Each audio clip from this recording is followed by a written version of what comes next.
Le Festival de Cannes boucle sa première semaine avec le choc des géants. Hier, c'est John Huston qui se taillait un fameux succès avec son adaptation de Au-dessous du volcan de Malcolm Lowry. Aujourd'hui, c'était au tour de Sergio Leone avec un film attendu depuis des années.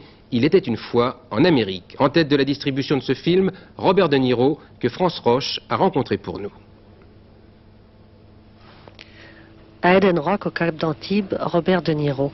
Il connaît tous les noms des garçons d'hôtel, car après Taxi Driver, 1900, King of Comedy, il est pour la 4e fois à Cannes avec Il était une fois l'Amérique, que Sergio Leone voulait tourner depuis 10 ans. Le personnage joué par De Niro passe de 12 ans à 60 ans, du gamin des quartiers juifs au gangster revenu de tout. Question de talent, de maquillage et de patience. Nous avons fait beaucoup de tests avec les maquilleurs. Certains étaient bons, mais trop exagérés, excessifs. Il ne voulait pas que vous ayez l'air trop vieux, pas trop brisé, pas trop transformé.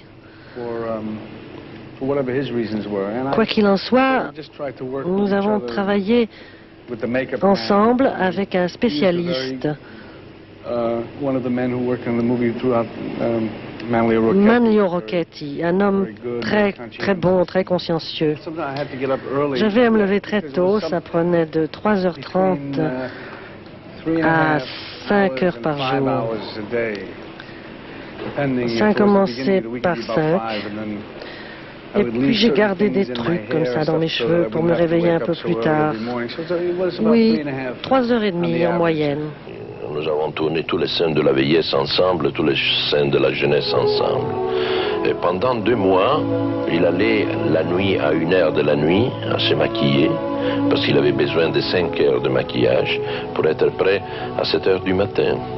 Et il a dit, jamais un moment je suis fatigué, je voudrais bien dormir cette nuit, tous les soirs. Et pendant 2 mois, il s'est comporté comme un veillard. Le film nous montre en sépia une sélection somptueuse du folklore 1930, bootleggers, charleston et blondes oxygénées. Give it a red, will you? What do you think? It's beautiful. Huh? You like it? C'est le paysage agrandi des Incorruptibles avec quelques millions de dollars en plus. Comme Américain, je me rendais compte que Sergio faisait certaines choses que je devais lui signaler comme fausses. Je lui disais, c'est pas comme ça. Il écoutait, il comprenait. Le film a été un équilibre entre les 2 points de vue. Cette Amérique du film n'est pas vraisemblable pour un Américain. Mais c'était ainsi. Vous voulez dire que l'Amérique que Sergio montre dans le film est une Amérique rêvée plutôt que réelle?